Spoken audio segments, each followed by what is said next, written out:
Okay, welcome everybody. I am Lynn. I'm the Intake and Operations Coordinator here at H.I.R.E.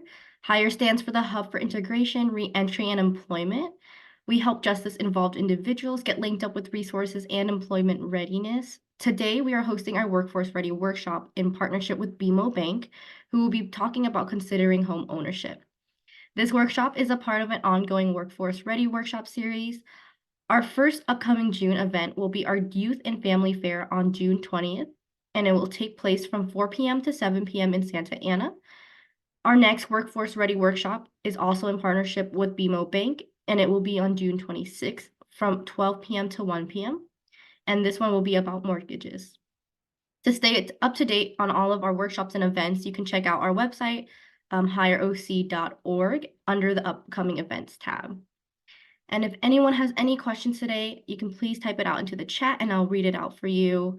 With that being said, we are honored to have Daniel from BMO Bank to present with us today. Thank you, Lynn. Good afternoon, everyone. Again, my name is Daniel Rodriguez with BMO Bank.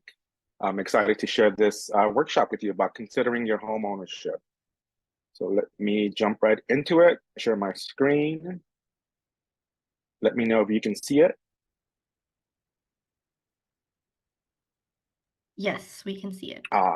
Awesome, thank you. So buying a home involves some major decisions, which can be both exciting and a bit intimidating, right? But don't worry, this workshop is designed to help familiarize yourself with the home buying process. I'll cover some things at a very high level, but you will learn how to prepare for a mortgage, understand terms of a loan, review one-time and ongoing costs associated with home ownership, and explore methods to build your personal and financial readiness for home ownership. So let's begin with an overview of the topics we'll cover today. So today we'll cover some important information to help you prepare for home ownership, such as how lenders might evaluate your loan application, steps you can take to prepare for obtaining a loan, and costs you'll encounter on your journey towards home ownership. Specifically, we'll be reviewing these three key bullet points here. So first, we'll review the costs and responsibilities associated with home ownership. Two, explore the loan and repayment process. And finally, how to find out if you are financially ready to own a home. By the time we complete this course, you have a better understanding of how to begin working towards home ownership. So many people are unclear about the benefits and challenges associated with owning a home. So let's take a minute to review some of those. So though it's great to own a home, it's important to understand what's involved. What are the benefits of home ownership? What are the negatives, if there are any? So I'll review here some pros and cons. So for the poll here, pros and cons, right? Number one, your home is an asset. Could it be a pro? It could be a con. Number two, you need to make payments toward a home. It could also be a pro and also a con. Third, you need to pay taxes on your home. Also a pro and a con. And number four, you can remodel your home any way you like it. Also has its pros and also has its cons. So there are many risks and rewards to owning a home. So let's learn more about those statements about pros and cons here. So in truth, there's no right or wrong answer, right? You can look at it one of both ways. What's the pro to owning a home and what's the con? So for the first one here, what is the pros and cons of the idea of your home as an asset? The pro being the value of home can go up over time. And the con can be that the value of a home can go down over time. A home is generally considered an appreciating asset, meaning its value increases over time. However, it's important to understand that real estate values fluctuate both upward and downward, as we saw in 2007 with the recession.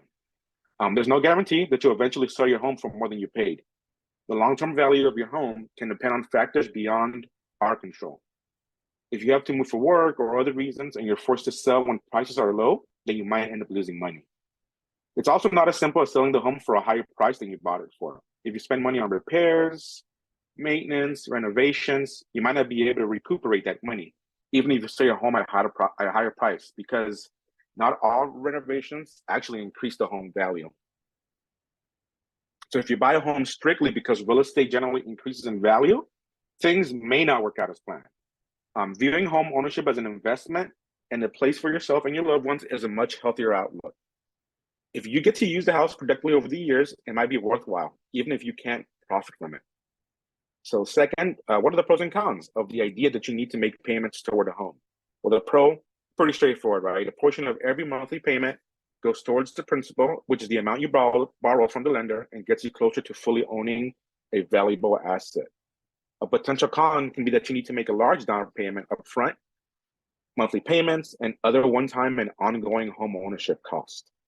On the downside, buying and maintaining a home will cost you over the years that you own the property, but making your monthly mortgage payments also might be stressful at times. But ultimately, buying a home is a quote unquote forced savings plan, right? In the end, you will own the house, and even if the value goes down, you'll be better off than if you had remained a tenant or a renter. Thirdly, what are the pros and cons of the idea that you need to pay taxes on a home? So pros, homeowners may be able to deduct mortgage interest and property taxes on their income tax returns. And we'll talk a little bit more about that in some later slides here. A con is that you must pay those property taxes, which you wouldn't be responsible for, right, as a renter. So a little bit more about how taxes can help your tax return. So local governments will charge you taxes to help them pay for the services they provide. For example, water and sewage, public schools in the area where you purchased your home, trash collection, things of that sort. So up to $10,000 of that money is tax deductible.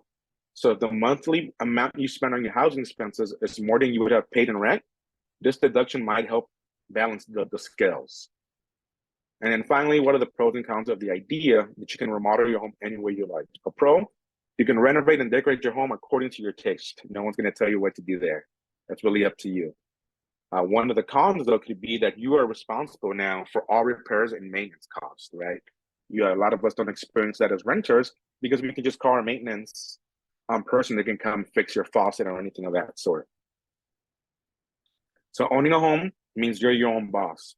You can decide to paint, remodel as you please, but then again, as I mentioned, you also become the plumber, or you have to pay a plumber when you have a faulty or leaky faucet.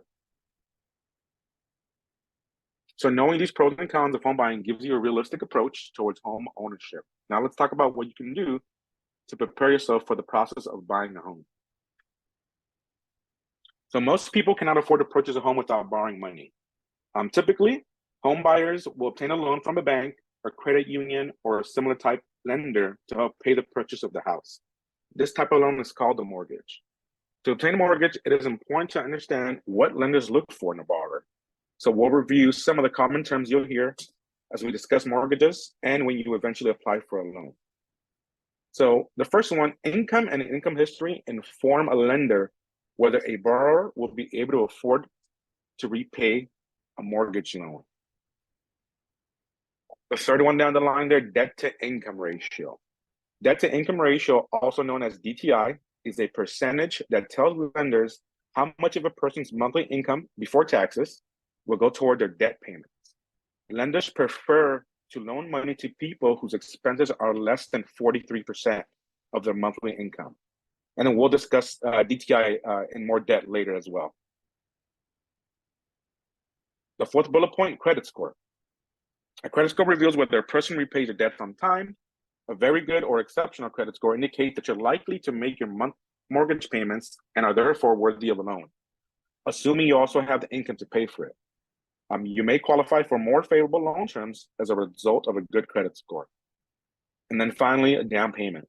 A down payment is generally a lump sum of cash that you use to pay for a part of your home purchase.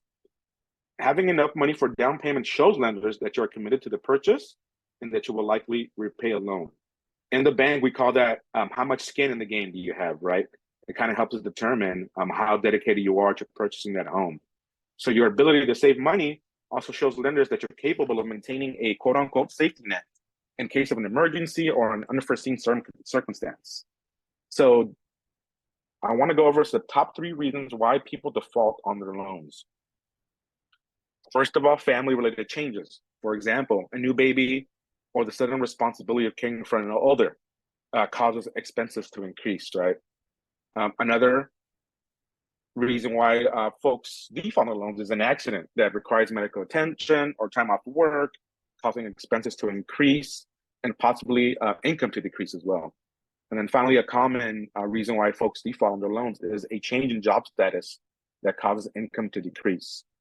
So lenders prefer candidates who are low risk, meaning those who are well prepared to pay their mortgages even if the present circumstances change. So a major concern for a lender is typically, can you repay your loan? Borrowers who have a steady income, savings, a good credit score, and a good DTI are typically considered low risk and more likely to pay the mortgage on time. On the other hand, a person with insufficient income, little savings, and poor credit or a high DTI is viewed as more likely to default on a loan and considered higher risk. So being a good low risk candidate for a loan is one of the factors that determine the amount of money you borrow and the interest rate you will receive. Now let's look at how you can prepare to be a good candidate for a loan. So for any type of loan, lenders generally use the 5 criteria to determine creditworthiness, also known as the 5 C's of credit. Knowing them can help you prepare to become a good candidate for a mortgage. So here are the 5 C's that lenders use to determine who they lend money to. So the first one is capacity. Capacity is the ability to pay your bills now and in the future. If you have a steady job or a profitable business, lenders would trust you and then you'll be able to pay all of your bills. The second C, capital. Capital is readily available money and savings. For example, investments, other properties, other assets that you could sell fairly quickly for cash to pay back a loan are also considered capital for a mortgage. Assets are any items that have significant monetary value. The third C, collateral. Collateral, in this case, is the property, right? Or other possessions of value that you can put up as security against your loan. In this particular scenario, the collateral would be the home that you're looking to purchase.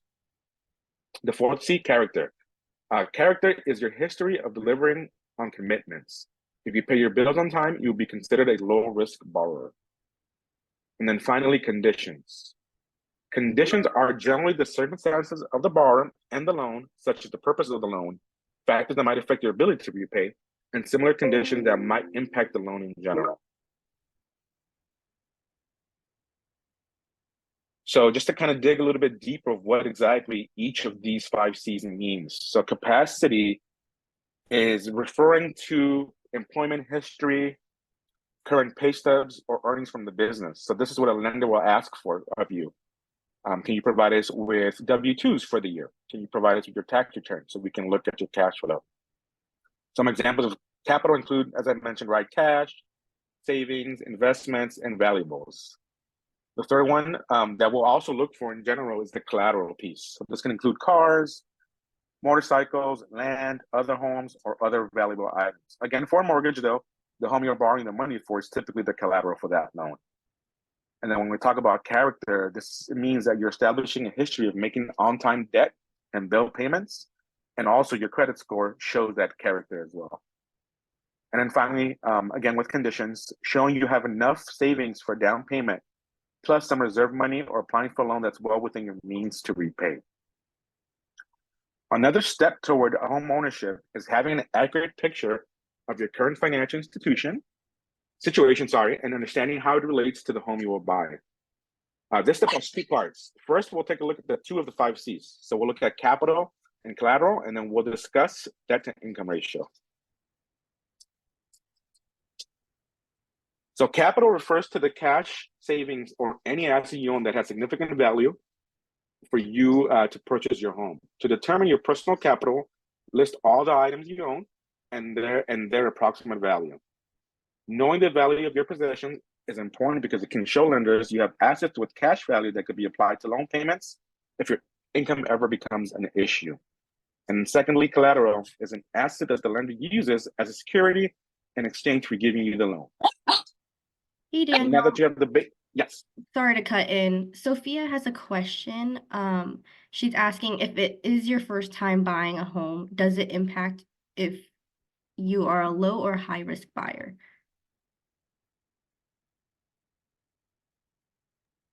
That's a great question. So being a first-time home buyer, it may not necessarily affect or consider you as a low or high risk buyer because we're hoping that you have established credit, right? And so we can take that into consideration. So that's going to be the main driver for a first-time home buyer. What is their credit score? Do they have any existing debt that they're managing now? It all ties back into those 5 C's of credit. And I'll touch a little bit more than a few slides here.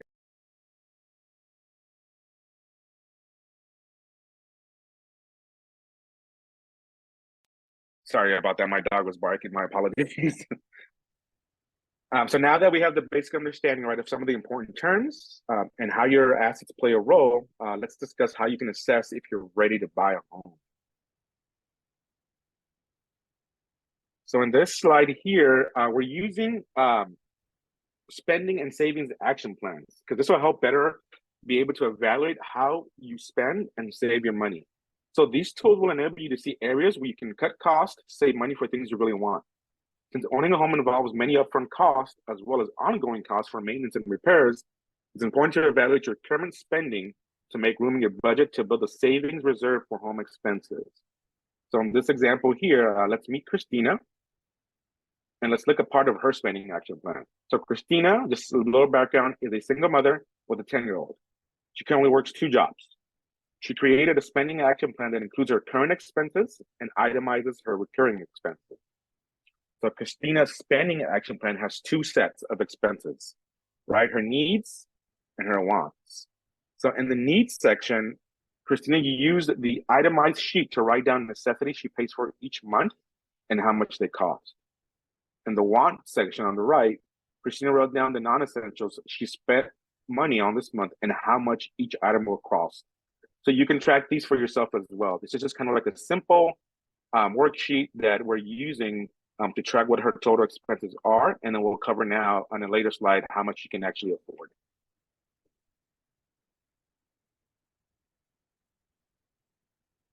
So one of the keys when you create a worksheet, we're planning for your financial future. So having a list of things you spend money on is very helpful in 2 ways. Number one, you can track your spending. It can show you areas where you could save. So reducing spending on even small items could add up over time. So identifying exactly where your money goes each month can be a powerful exercise. Cutting and lowering some of your expenses can free up money to set aside for a down payment, future mortgage payments, or other home-related expenses. Number 2, having a worksheet like this can track what you earn, which can give you a clear picture about the following: what kind of house you can afford, how much of a down payment, if any, you'll be able to make, and finally, how well prepared you are for the extra cost associated with home ownership. So it's a good idea to make a spending plan, as I mentioned, like Christina.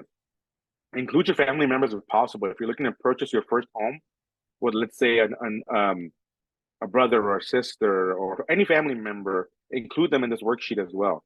It helps when everyone understands the goal and works towards it. So now let's talk about turning that spending plan into a savings plan. Whether you need money for the down payment, closing costs, or incidental expenses associated with owning a home, it's smart to start saving now to put yourself in the strongest financial situation possible. So evaluating and making these changes to your spending and savings habits is an important step to take as you assess your readiness for home buying and prepare for you owning a home. Now that we have an idea of what financial readiness means, how to use a similar worksheet like this, let's discuss how your finances affect how qualified you are for a mortgage.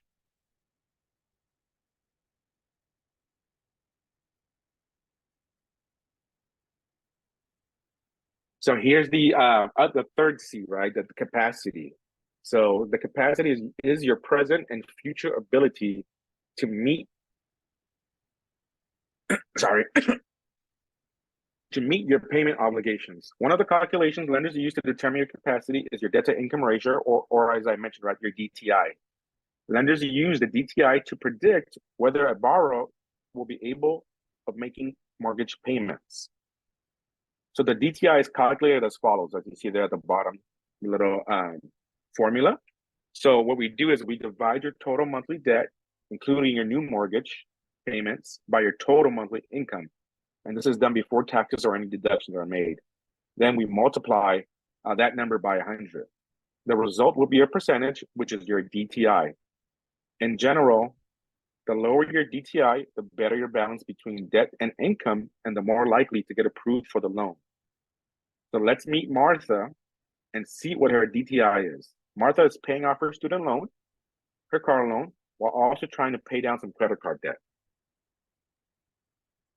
So in this activity here, we'll learn how to calculate debt to income ratio. So first what we do is we add up Martha's expenses.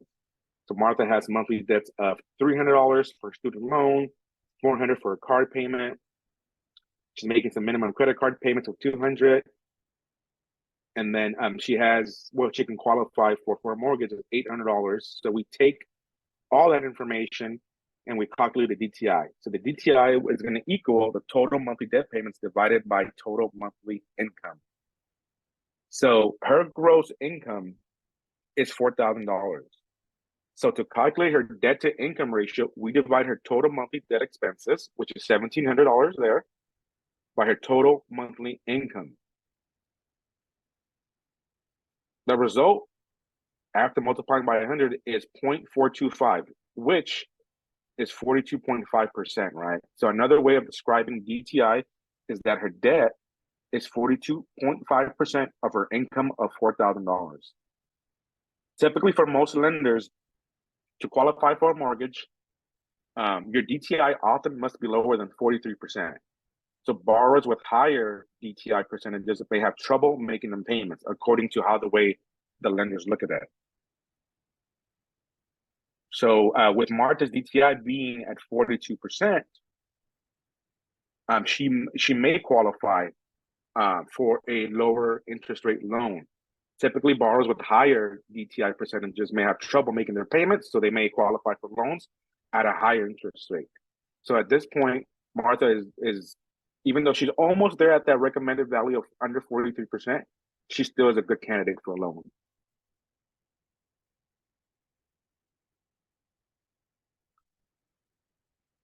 Now, the third factor here, we call it character, right? In this scenario, we're going to call it a credit score. So your credit score reflects how responsibly you've paid bills or debts in the past. It plays a major role in your ability to obtain financing. So this is kind of why I'm alluding to Sophia's question about, hey, I'm a first-time home buyer. How does that affect my buying power, or how can I qualify for a loan? So it's going to be heavily weighted on this credit score piece. So lenders consider your credit score when determining whether to approve a loan and how much they'll allow you to borrow. So when you apply for the loan, the lender will ask you for your social security number so we can order your credit report. So as I mentioned in previous sessions here, the report will show your history of debts, repayment for bills such as credit cards, student loans, and car loans. The report will also include a score based on your history. And we as financial institutions use that score to assess your risk level as a borrower. So several companies such as FICO and Vantage provide credit scores which generally range anywhere from 300 to 850. So a low number generally means that a person is considered a high risk, and a high number means that that person is considered low risk. Credit scores are determined by looking at information recorded by the three major credit bureaus, right? We all know what those are: Equifax, Experian, and TransUnion. And then just kind of to close out this slide, higher credit scores may help you get better mortgage interest rates. As we started during the pandemic, we were seeing people qualify for rates under 3%, which was an amazing time to purchase a home. I think today they're hovering around that 6.5% to 7%, but still very favorable rates when you're considering buying a home. I have a quick question. What is considered a high credit score that I guess houses, when you're looking to buy a house, they would consider? Yeah, so typically an exceptional credit score is anything between 800 and 850. A good credit score is anything between 700 and 750. And then outstanding is 750 to 800. And then 650 to 700, it's considered on the lower side, but if your credit score is between that 650 and 700 mark, you'll still be able to qualify for a loan. You'll just be considered quote unquote higher risk and pay a higher interest rate.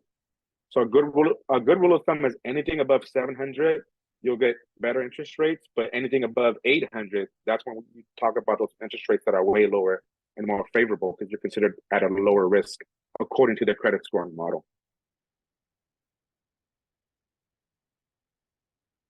So some of the ways, so great segue, yeah, you can improve that credit score, right, to make sure you get the most favorable rates is take any necessary steps to start improving your credit score now. So for example, making on-time payments. I cannot stress enough how important this is in the home buying process because when lenders review your credit report, they want to make sure that you're making your payments on time. Even if it's a 30-minute, I'm 30, sorry, not 30-minute, a 30-day late, the lenders will still consider that. Even though it doesn't really affect your credit score, it's something that the lenders actually look at when it comes to buying a home. And also to obtain your free credit report, the Fair Credit Reporting Act allows you to receive one free copy of your credit report each year from each of the three credit reporting agencies. And again, that website is www.annualcreditreport.com. And you can request a report to see if there's any blemishes on your credit score. So when you start applying for home loans, you'll understand what you can do to improve that credit.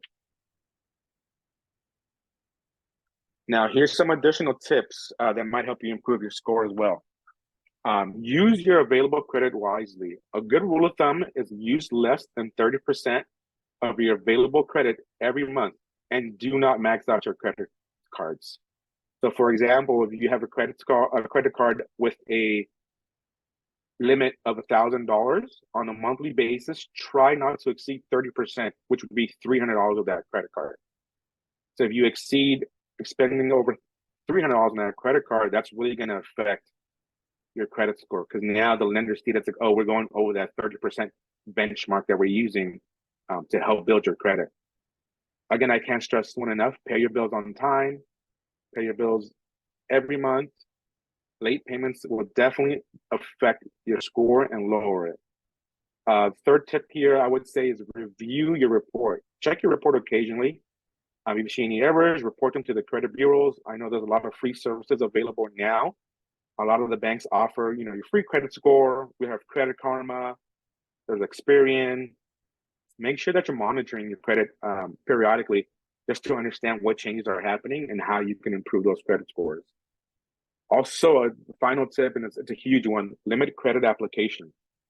So applying for too many credit cards or loans in a short period of time could lower your credit score. And also, if you plan to apply, this is the key here.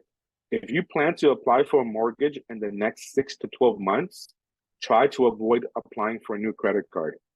All the lenders see that as a risk, like, hey, why is this person applying for a loan to buy a home, but they're also applying for credit cards? It's just kind of like an unspoken rule in the mortgage industry that creates red flags. Like, hey, if we're focusing on purchasing your home, let's make sure that your credit is at best point it can be to get you the best rates. So now that we've learned a little bit of how you assess your financial situation, to better understand how we as lenders evaluate you as a borrower, let's take a look at some of the costs associated with the home buying process itself. So understanding of the costs associated with home buying can help you be better prepared to make all the necessary payments responsibly. So as you can see here, right, the three key things to keep in mind is your down payment, miscellaneous costs, and your closing costs. So commonly discussed, expenses will include in the miscellaneous cost piece there is real estate taxes, homeowners insurance, and we'll cover this in another slide here. But there are also other costs associated that may not be very well known. And that's what I'll talk about a little bit more about this closing costs, inspection fees, appraisal costs, just to name a few. So here's another scenario here. So let's first take a look at the cost associated with the purchase price of a home by itself. So most buyers use a mortgage to purchase their home. They use their own money to pay for a portion of the price of the home, and they borrow the rest from a lender. So a down payment is an initial payment toward the purchase of a home, and it's typically between 3 and 20% of the purchase price. So your savings, loan size, and credit score will determine that actual amount. In general, the larger your down payment, the lower your monthly mortgage payments will be. So there's two scenarios here. So it is possible to purchase a home without a larger down payment. But your payments will probably be higher if you're in between under that 20% mark. So while some home buyers qualify to buy a home without a down payment, most people put some money down. The more money you are able to put down, the lower your monthly mortgage payments and interest rate is likely to be.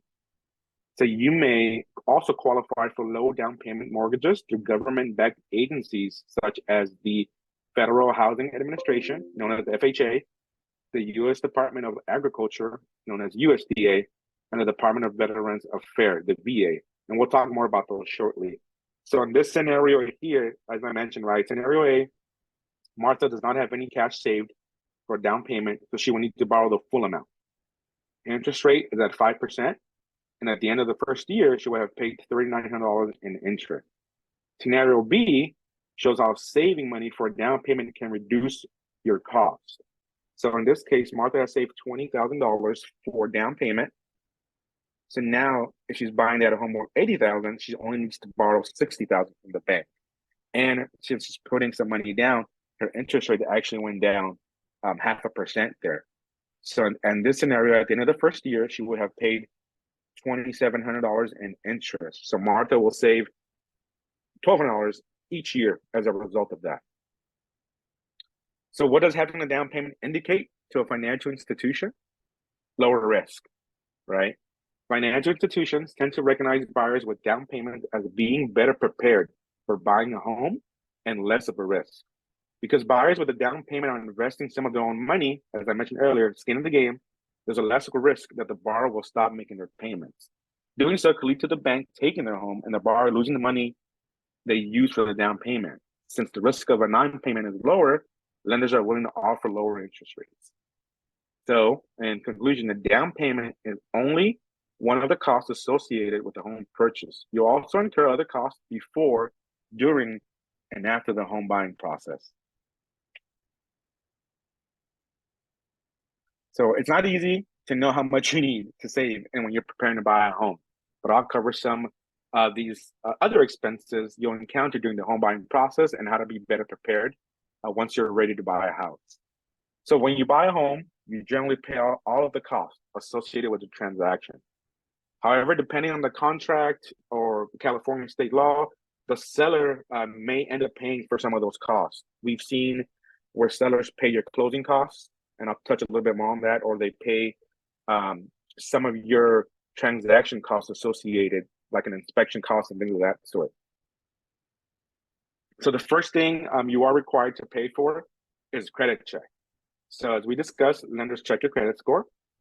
Buyers, if you're looking to purchase your home, you're usually responsible for paying a credit report fee. We can't use, as a lender, we can't use the free ones to Credit Karma or the annual credit report because it has to go through a specific system for the lenders to be able to review that credit. So that fee will range anywhere from $20 to $50, and you'll see that in your closing statement when you're purchasing your home. Another fee you'll see is real estate taxes. So California provides services, as I mentioned earlier, such as trash collection, recreation areas such as parks and public schools. So to pay for these services, your city will charge a tax on your property. This is called the real estate tax or property tax. So homeowners are also responsible for this cost annually. Some one-off costs that you only have to pay for once when you're buying your home is inspection costs. It's highly recommended that you hire an independent inspector to assess the home's issues or maintenance needs. Buyers are responsible for this cost, but the seller may agree to pay to repair any identified problems, or as an alternative, may reduce the purchase price to compensate you.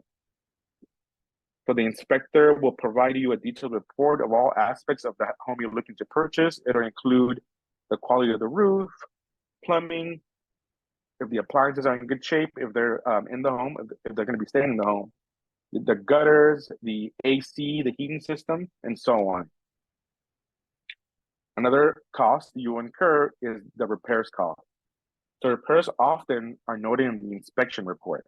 So usually the seller will agree to fix any problem, but sometimes you as the buyer may be responsible.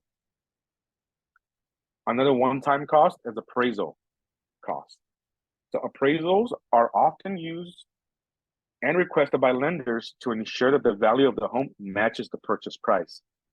So it's very important to have an appraisal as well, because you don't want to pay, let's say, example, a home that the purchase price is $500,000, and then an appraisal says, actually, you know what, this house is not worth $500,000. It's actually worth $450,000. So you'll be able to negotiate that new purchase price with the seller. So you can use it as a negotiation tool. And then finally, ongoing cost, right? Once you purchase a home, expect the maintenance of your home to cost you between 1% and 4% of the home's value each year. It's kind of like a good rule of thumb. So based on the purchase price of your home, expect to pay at least that 1% to 4% for maintenance every year. You might encounter other expenses, right? Such as hiring a pullman or a gardener to help you with those services, making repairs as needed, updating appliances. And then finally, you might also take on more expensive projects like replacing the roof or renovating the kitchen, which make some years maintenance costs a lot higher. So when looking at a home that you're purchasing, ask yourself some of the following questions. What are some costs listed here that you may have already be aware of? What some of the costs you haven't considered? Is there any cost that I mentioned that you think should be listed? So kind of some things to think about, and I'll give you some resources in later slides of where you can find that information too as well. Now, again, you'll see I didn't include it on this slide here, but I'll talk about closing costs on the next slide. So closing costs are another upfront cost of purchasing a home. Since this is a large expense to save up for, it's helpful to know the expenses included in your closing costs. Again, this is going to be one-time expenses, but closing costs are expenses over and above the purchase price of a home. So keep that in mind. So they are paid at the end of the home buying process when the deal is closing, and when, in many states, including California, the title of the house gets transferred from the seller to the buyer. So some of the closing costs may include, but are not limited to, the following, as I mentioned earlier, right? Appraisal fees, tax service provider fees, title insurance, government taxes, prepaid expenses such as property taxes. If you're buying that house at the beginning of the year, you're going to be responsible for paying those property taxes, homeowners insurance, and interest until your first payment is due.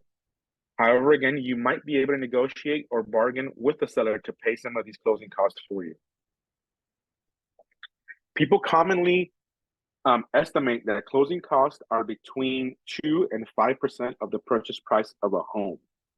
But they can be more or less. It's really depending on the location and value of the property. You won't exactly know how much closing costs will be until your lender provides you with a detailed estimate of all the costs associated with the mortgage. So here's what I would say. If you're looking to purchase a house that's worth, again, $500,000, you have your down payment set aside. Let's say you have, $10,000 set aside for your down payment.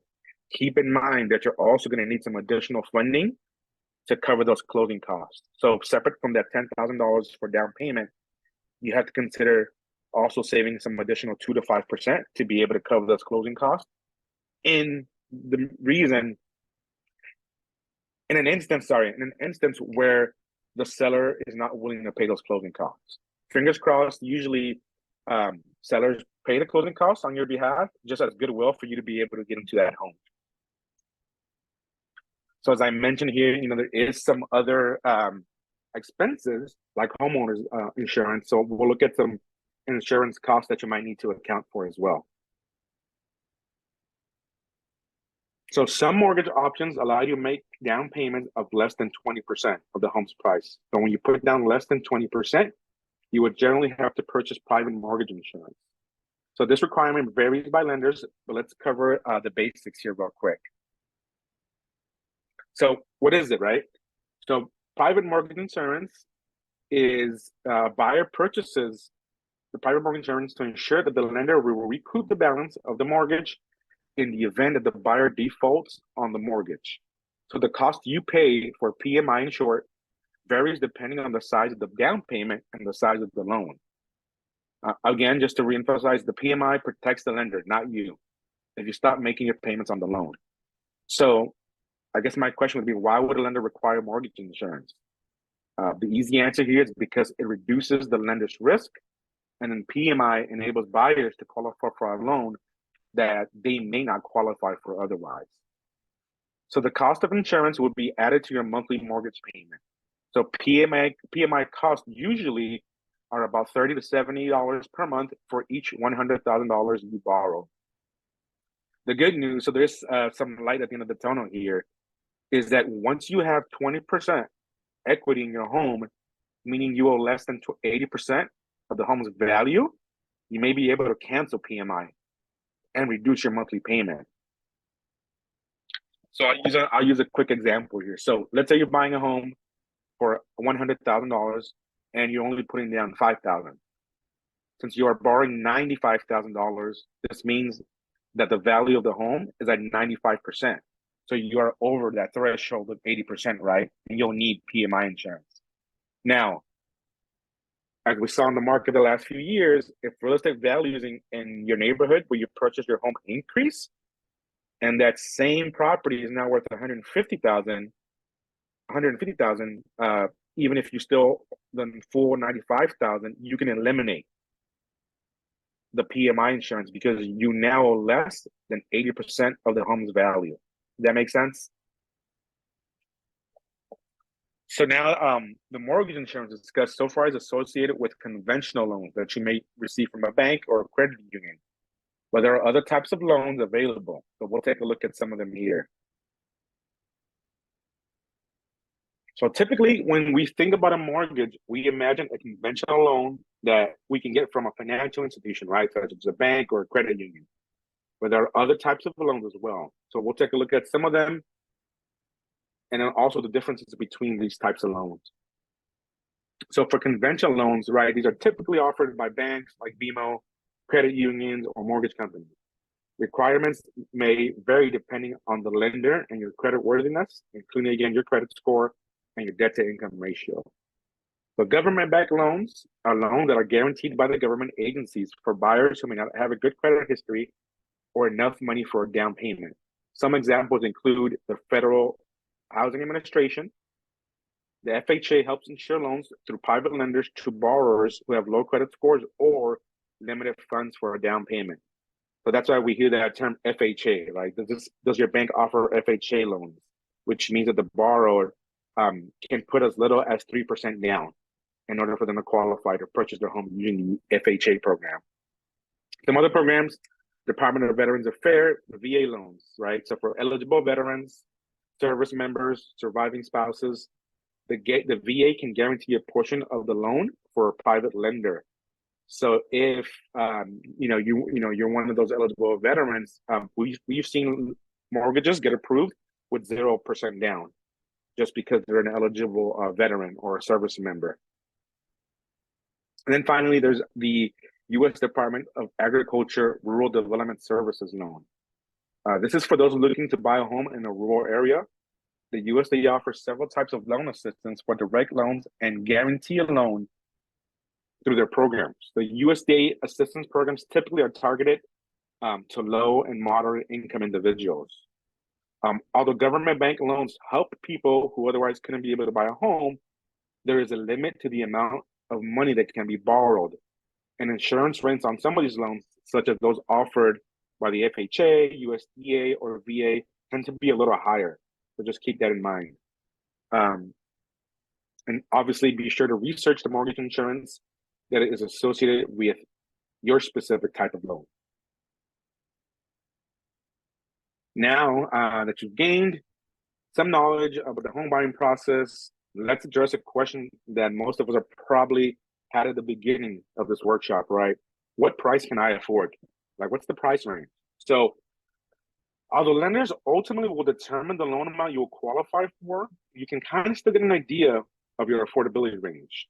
You can save a lot of time by only looking for homes that are within your reach. I know when I was looking for my first home, I was spending a lot of time looking at properties that I couldn't afford just because I didn't know what my range was. So definitely work with your mortgage representative either at a bank or your real estate agent to really look at, hey, how much can I afford based on my worksheet, right? What your expenses are, what debts do you have, and then your real estate agent and your mortgage representative will be able to help you through that process.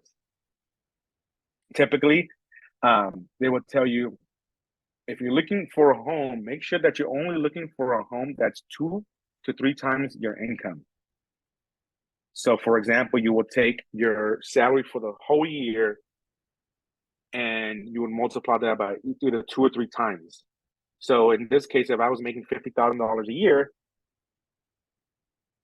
the example would be like, hey, I can afford a property within the price range of $100,000 to $150,000. So that's that 2 to 3 times your income rule. The other rule that's available too is the 28% of your monthly income rule. So, for example, in Martha's scenario that we went over, she's making $4,000 in monthly income. So the maximum that she'd be able to afford using that 28% rule, the maximum mortgage payment that she'd be able to afford would be $1,120, right? And that's just taking 28% of her $4,000 monthly income.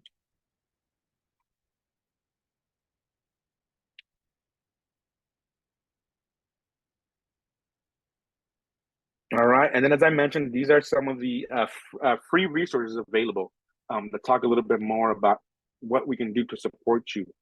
So as you evaluate your personal and financial readiness for home ownership, know that you are not alone. These resources are available to help you plan and understand the home buying process.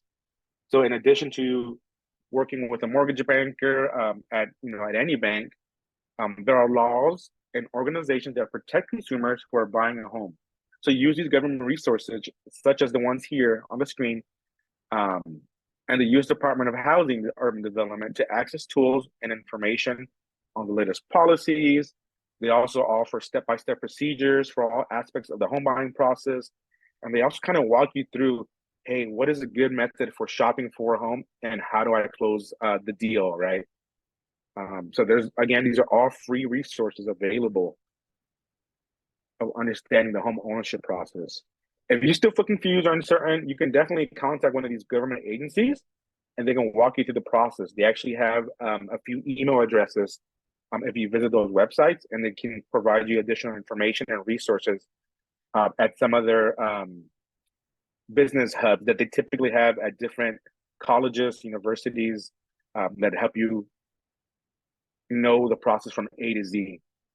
One of the things I'll also mention before we close out here is every city has what's called a DPA, which is called a Down Payments Assistance Program. Familiarize yourself with those programs by working with this HUD website there. So HUD.gov can walk you through if a particular city where you're buying a home offers down payment assistance. I recently helped a client that only had 3% as a down payment, but because they lived in a certain city, I believe it was Garden Grove. Garden Grove had a specific program to help this client purchase their home. So with this program, the down payment assistance program, the city actually gave them the additional 17% as a down payment, so the client would be able to put a down payment of 20%. So definitely, when considering buying a home, use these websites, or you can even Google, hey, is there any down payment assistance program in my area? And it'll show you these different resources to have access to free money for you to be able to purchase your first home.